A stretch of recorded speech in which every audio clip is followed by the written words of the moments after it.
Hoy es día 3 de marzo del 2024. Vamos a leer el Evangelio que nos corresponde el día de hoy, tercer domingo de Cuaresma. Es Juan capítulo 2 del 13 al 25. Cuando se acercaba la Pascua de los judíos, Jesús llegó a Jerusalén y encontró en el templo a los vendedores de ovejas, bueyes y palomas, y a los cambistas con sus mesas. Entonces hizo un látigo de cordeles y los echó del templo, con todo y sus ovejas y bueyes. A los cambistas les volcó las mesas y les tiró al suelo las monedas. Y a los que vendían palomas les dijo, quiten todo de aquí y no conviertan en un mercado la casa de mi padre. En ese momento sus discípulos acordaron de lo que estaba escrito, el celo de tu casa me devora. Después intervinieron los judíos para preguntarle, ¿qué señal nos das de que tienes autoridad para actuar así? Jesús le respondió, destruyan este templo y en 3 días lo reconstruiré.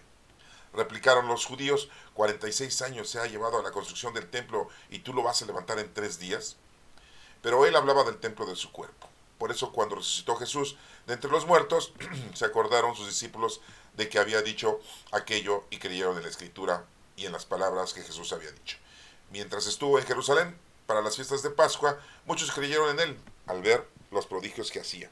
Pero Jesús no se fiaba de ellos porque los conocía a todos y no necesitaba que nadie le descubriera lo que es el hombre, porque él sabía lo que hay en el hombre. Esta es palabra de Dios. Honor y gloria a ti, Señor Jesús.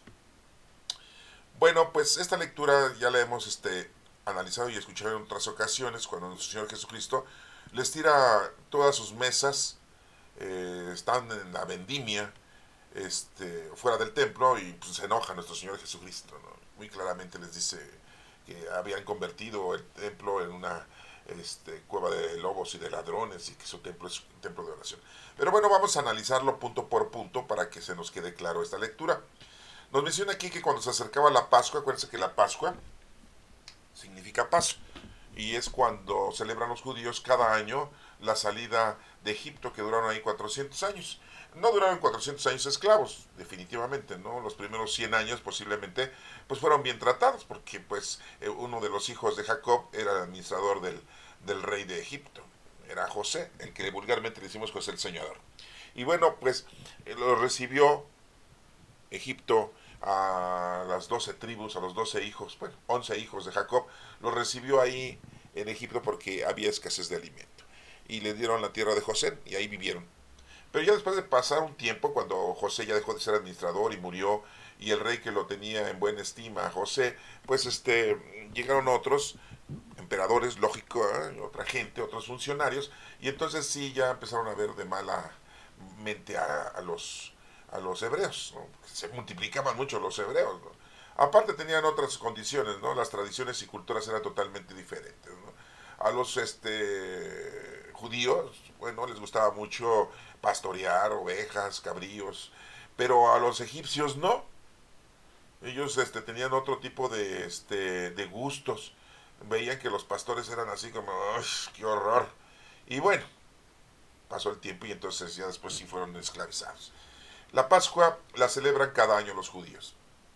Y llegó el tiempo de la Pascua y aquí nos menciona que Jesús llegó a Jerusalén y encontró en el templo a los vendedores de bueyes, ovejas y palomas. Fíjense, nos menciona 3 tipos de animales, porque eran los animales que compraban para ofrecerlos en el templo, para los sacrificios. Y bueno, pues aquí nos menciona que los bueyes, ovejas y palomas, y a los cambistas con sus mesas, ¿no? Los cambistas es como la casa de cambio.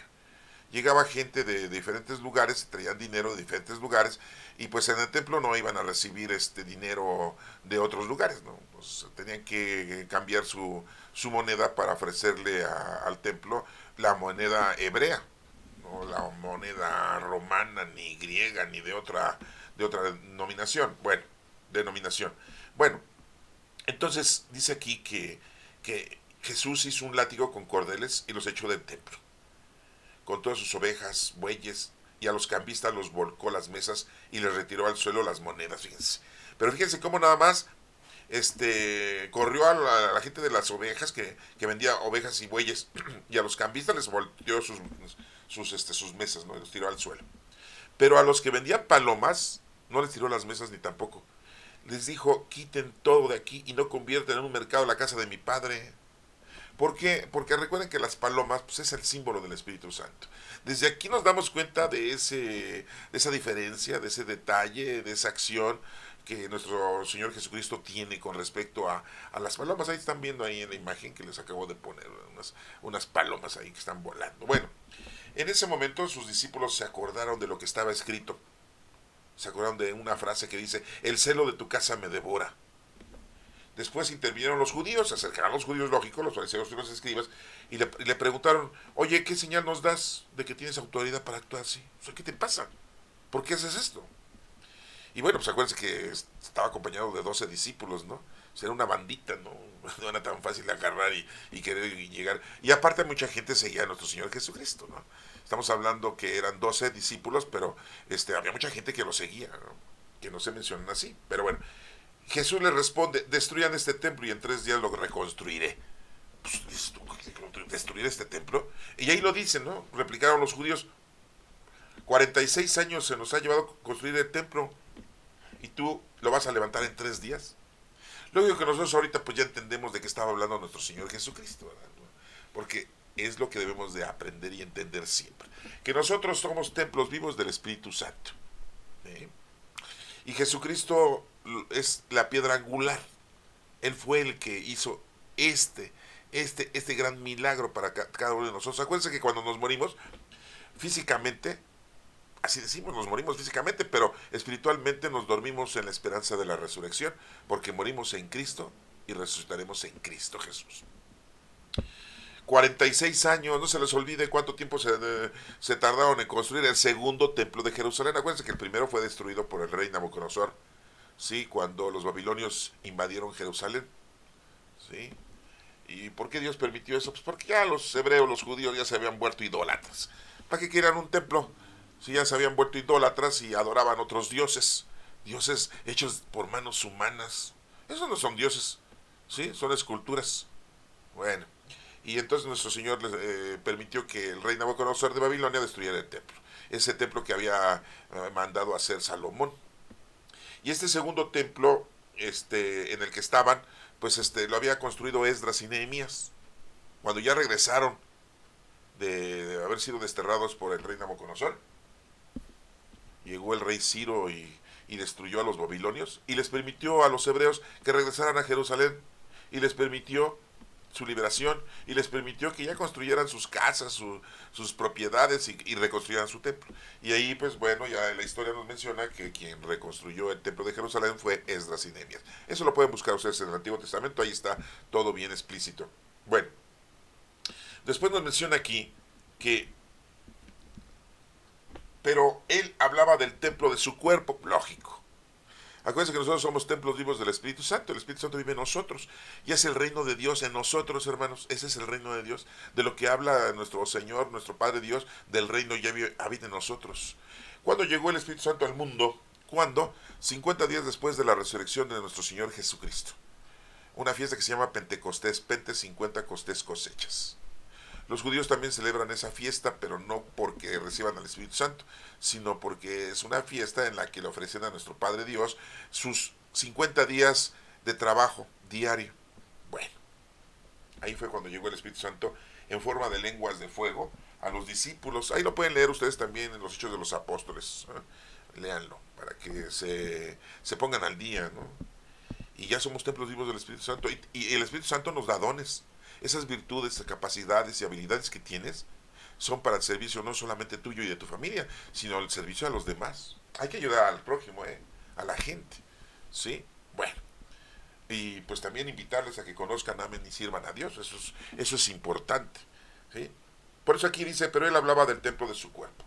Por eso que cuando resucitó Jesús de entre los muertos, se acordaron sus discípulos de que había dicho aquello y creyeron en la Escritura y en las palabras que Jesús había dicho. Pues sí, los discípulos fueron concretando todo lo que nuestro Señor Jesucristo les había dicho. Hace unos días les acabamos de leer y explicar que ya los discípulos sabían lo que le iba a pasar a nuestro Señor Jesucristo. Él ya les había dicho, vamos a regresar a Jerusalén, me van a aprender, me van a juzgar, me van a condenar, me van a martirizar, se van a burlar de mí, me van a crucificar, voy a morir, pero al tercer día voy a resucitar. En ese momento cuando Jesucristo le dijo eso a los discípulos, pues la verdad se quedaron ellos así como espantados, ¿no? Recordemos que en una ocasión Pedro le dijo, pero ¿cómo vamos a regresar a Jerusalén, Señor? La última vez que estábamos en Jerusalén, nos corrieron a pedradas y casi nos matan. No era su tiempo ni su momento de nuestro Señor Jesucristo que lo mataron así, ¿verdad?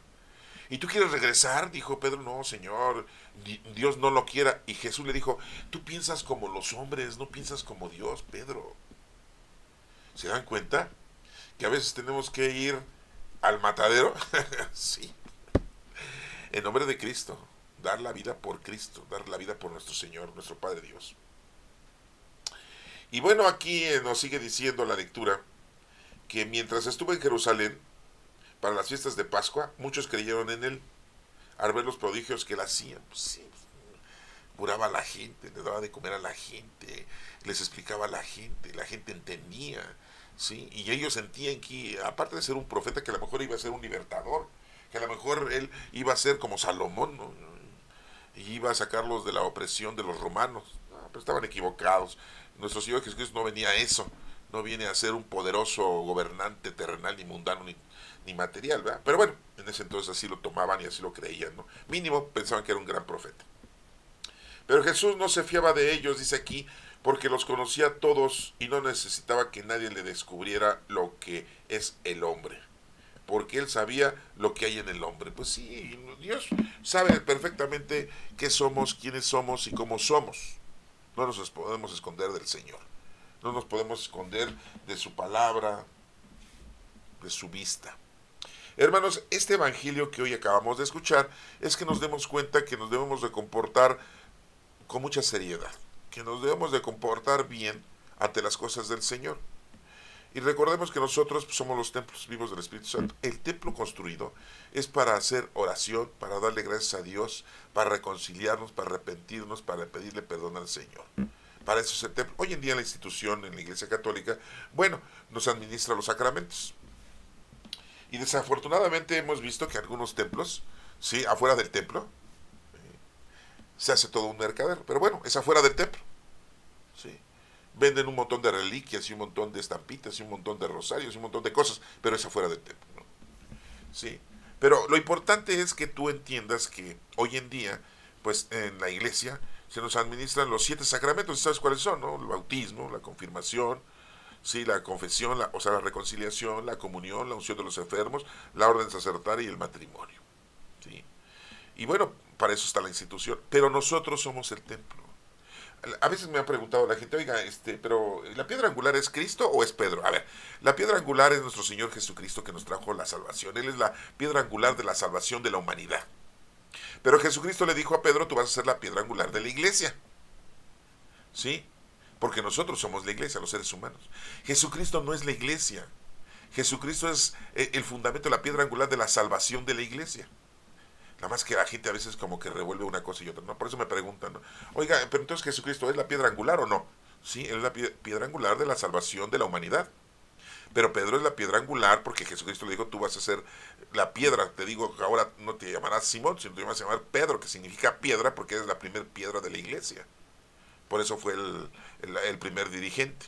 Hay gente que me dice, bueno, ¿y por qué se le dice papa? Bueno, eso ya es un sinónimo o un apelativo ya que se le puso después, ¿no? Al dirigente de la iglesia, ¿no? O al líder, ¿no? En este caso Pedro.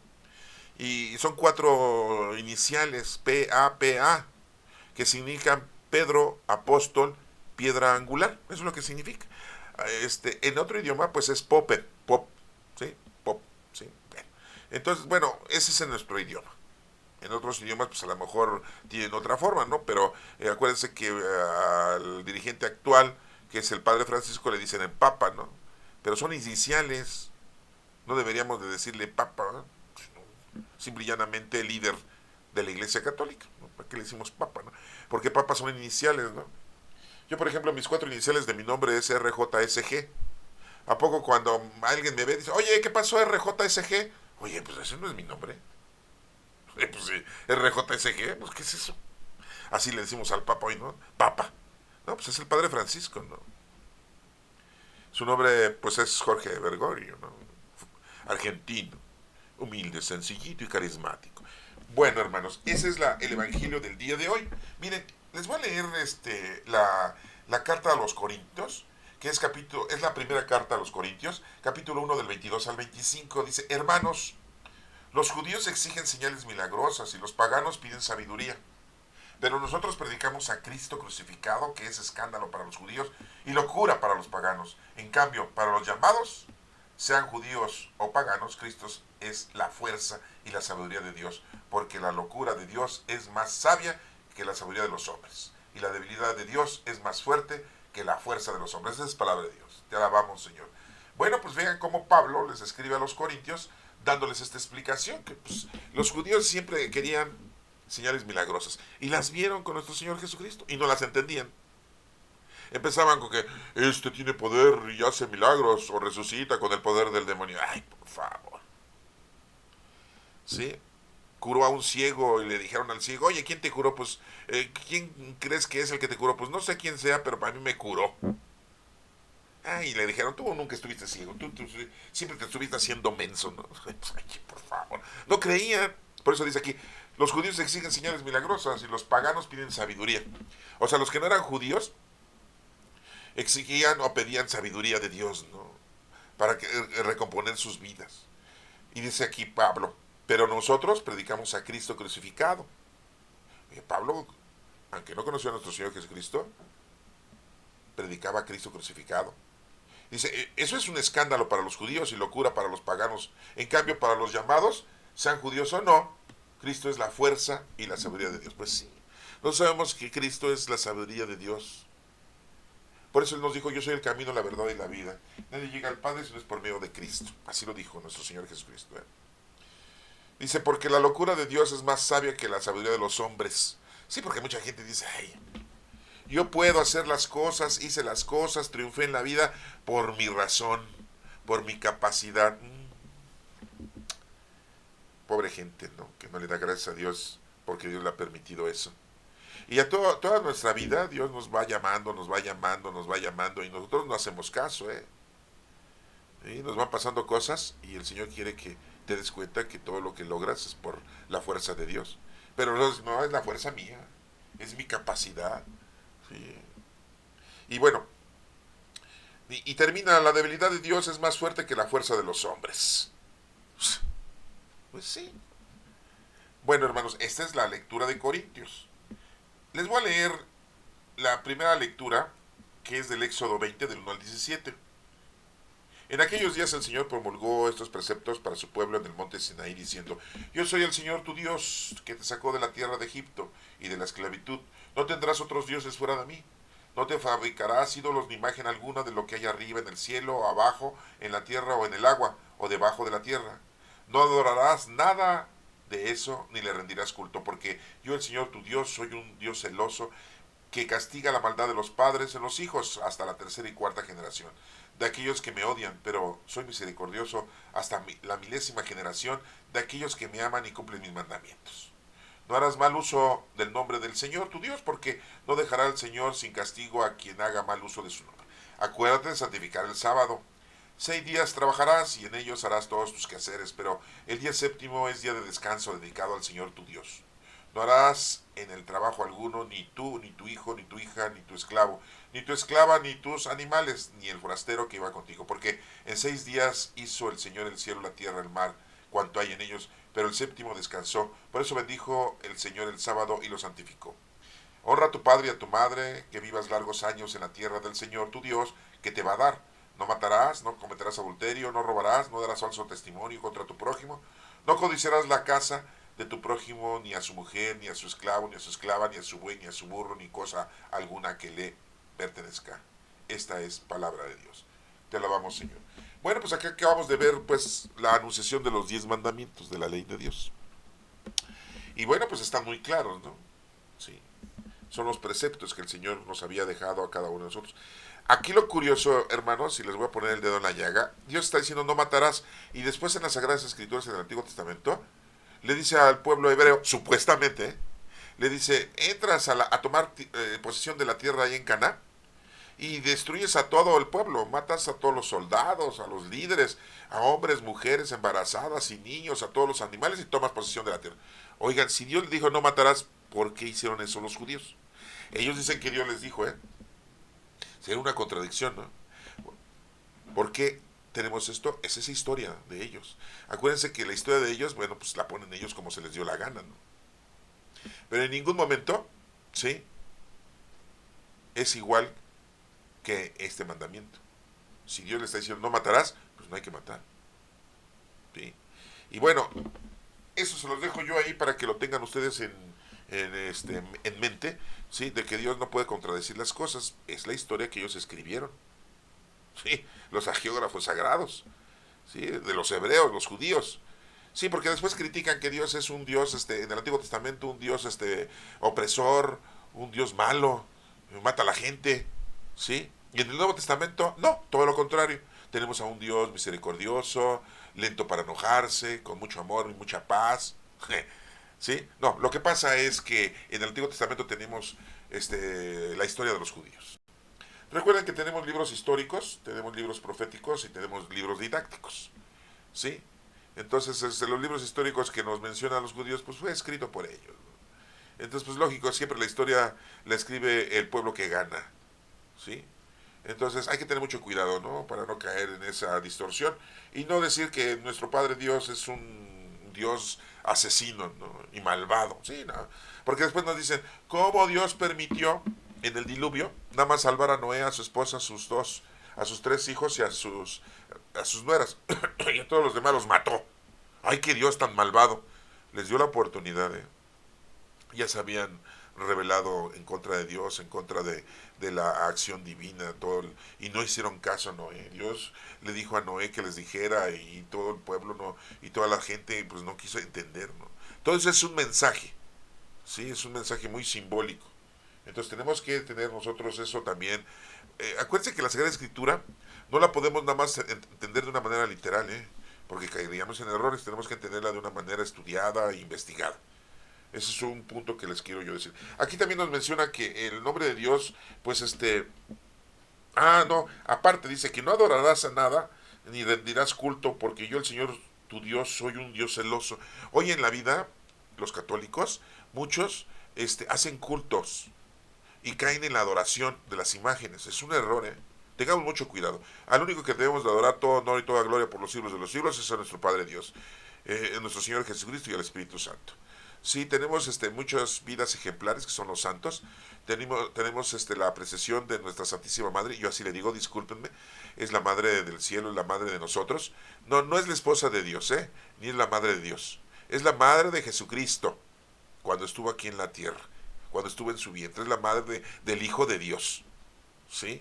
Podríamos decir, si quieren ustedes, como se dice en el Rosario, esposa del Espíritu Santo, porque el Espíritu Santo fue el hacedor, ¿sí? Fue el que intervino para la concepción de María. Podríamos decirlo así, ¿no? Bueno, ese es otro asunto, después lo platicamos, ¿no? Pero bueno, aquí nos menciona que no le demos culto a nada ni a nadie. Y a veces caemos en esos errores. Sí, yo sé, van a ser ustedes provocados por nuestra iglesia, pues sí, pero tengan mucho cuidado, ¿no? ¿Qué es lo que hacen en fin de año? Agarran a una imagen o una escultura de un niñito que le dicen el niño Dios y dicen, pasen a besar al niño Dios. Oigan, es la representación del nacimiento de nuestro Señor Jesucristo, pero no es niño Dios. Es muy diferente. Sí. O después en la cruz, cuando viene este tiempo en el que estamos viviendo de Cuaresma, viene la crucifixión de nuestro Señor Jesucristo y en la iglesia te ponen la cruz, una cruz de madera, ¿sí? Y dicen, pasen a besar la Santa Cruz. Es estarle dando culto a una cosa física, ¿sí? Y no, Santa Cruz de dónde, ¿no? Ya saben que hoy en día ya dijeron que ya encontraron la cruz de Cristo, la corona, los clavos, sus sandalias, su túnica, su manto, no, y tenemos la sábana santa, no, y la sepultura en donde estuvo recostado, la piedra, no, ay, inventen. Seamos honestos, hermanos, en Cristo, hermanos católicos, seamos honestos, ¿no? Nuestra iglesia exagera muchas cosas, ¿no? Sí, pero no por esto vamos a decir, entonces me retiro de la iglesia. No. Acuérdense que nosotros somos la iglesia y estamos estudiando, estamos aprendiendo la palabra de Dios precisamente para quitarnos muchos errores en nuestra vida. Yo sé que muchos me van a decir, ¿sabe qué, señor? A mí no me interesa lo que usted dice y no le creo. Está bien, o sea, no se preocupen, ¿sí? Una vez un sacerdote me dice, es que tú no le quieres abrir los ojos a la gente, tú le quieres sacar los ojos. No, no, no, así me lo dijo, ¿no? Pero no, o sea, la cosa es que hay que ser claros, ¿no? Mucha gente me dice, es que usted es de otra religión, usted es gnóstico, usted es qué es usted? No, no, no, no. Soy cristiano igual que todos ustedes, soy católico igual que todos ustedes, pero yo sé que muchos de la iglesia católica pues me han de detestar, ¿no? Sí, porque sí me conocen, ¿eh? Sí, no, no, no crean que soy una persona desconocida para ellos, no, no. Bueno, hermanos, hasta ahí se los voy a dejar para que ustedes lo disfruten. Este próximo domingo, sí, este domingo, tercer domingo de Cuaresma, nos estamos preparando 40 días y 40 noches de arrepentimiento y reconciliación con el Señor, para poder vivir el tiempo que le decimos nosotros Semana Santa, en donde le ofrecemos al Señor nuestro arrepentimiento y recordarlo, para que Él sepa que estamos nosotros con Él, ¿sí? Y que pedimos que esté siempre Él con nosotros. Que Dios nos bendiga.